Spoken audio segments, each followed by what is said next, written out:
Aloha Summer by Bill Wallace. Chapter 1. Out of the frying pan into the fire. I never knew what that old-time saying Grandma used really meant, not until this very moment. The wood rail felt cool against my cheek. The ocean spray was a fine mist, a fresh, gentle kiss on my forehead and neck. Then the schooner rose from the trough and crested the next wave. White sails billowed and fluttered above my head. Once more the boat dropped to stir the ocean spray at the bow. Only, when the schooner dropped, my stomach didn't. It and everything in it just kept going. My death grip tightened on the rail. I leaned out a little. I threw up. Sure enough, out of the frying pan, into the fire. Man, I wished I was back home with Grandma.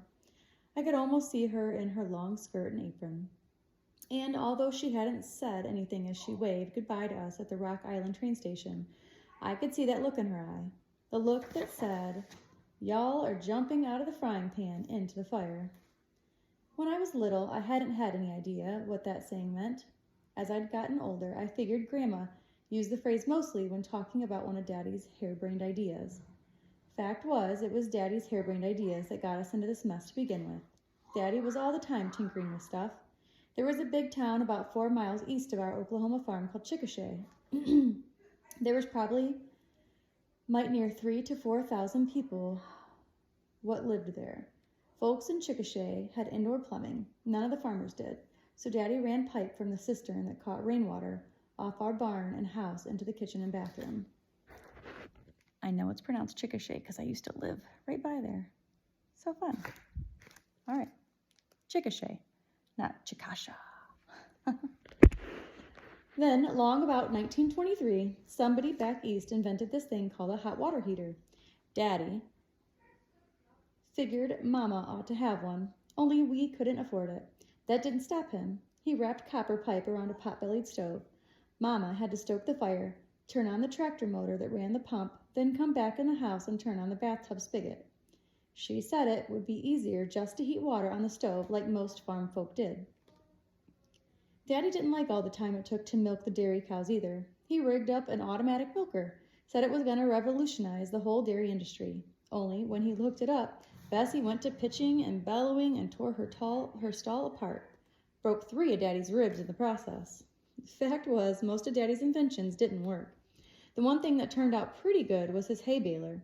He got one from a fella up in Iowa, but instead of using thin rope or string to bind the bales, he got him some fine-gauged wire. Lots of the bales fell apart, but some looked right fine. 3 years in a row, Daddy won a blue ribbon at the state fair for his hay. Figure that's what brought the tall, slender guy named James Dole to our farm, because it wasn't long after the state fair that he showed up to offer Daddy a job on his pineapple plantation. After they walked around the farm and Daddy showed him some of his things, they come back to the house. Daddy was up front with the guy. He told him as how he knew absolutely nothing about pineapples and how most of his inventions didn't work anyway. James Dole wanted him to come even more. Not only do I need a man of foresight, but one of integrity, he'd said. I didn't know what that meant, but I kept listening anyway. Of all the men I've interviewed, you have been the most honest about telling me of your failures as well as your successes. I prize your honesty and integrity, even more than your inventions, Mr. Priddle. Daddy had been excited. All his tinkering and inventing was on his own time and with his own money. Now someone was actually going to pay him to do what he loved to do. Mama was excited. She talked of an island paradise. She could see a hammock tied between 2 palm trees that gently swayed in the warm breeze. I was excited. I'd never been to an island. Shoot, I'd never even seen the ocean. But here I was, going to a place where no one at Pioneer School had ever been. Bet no one in even the big town of Chickasha, no, probably in the whole state of Oklahoma. Bet none of them had ever been to a little island out in the middle of the Pacific Ocean. Grandma just shook her head and mumbled, "Out of the frying pan, into the fire." The evening before we'd left, I heard her talking to Mama while they fixed supper.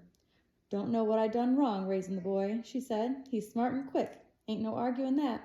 But he just don't have a level head on his shoulders. Always wanting to change stuff, always wanting to make things better. Never satisfied with his lot in life." She looked around one way, and before she looked the other, I managed to jerk behind the door jamb where she couldn't see me.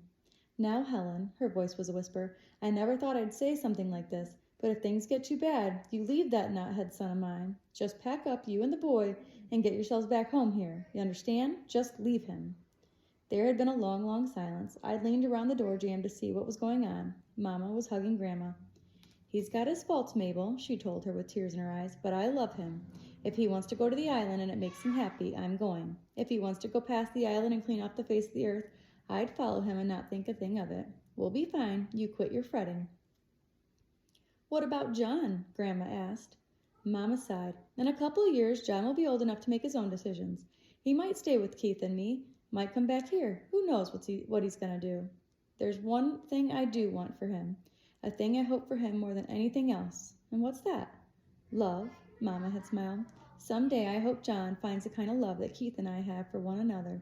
Nothing else he does or is really matters, just so long as he's got that." The schooner rose again, hesitated a second, then started its fall. I tightened my grip. I never felt so sick. The muscles in my stomach jerked down as tight as my grip on the rail. "Love," I mocked the word inside my head. "The only thing I love is ground. Good, firm, solid earth. If I can just live long enough to get my feet on it." I threw up again.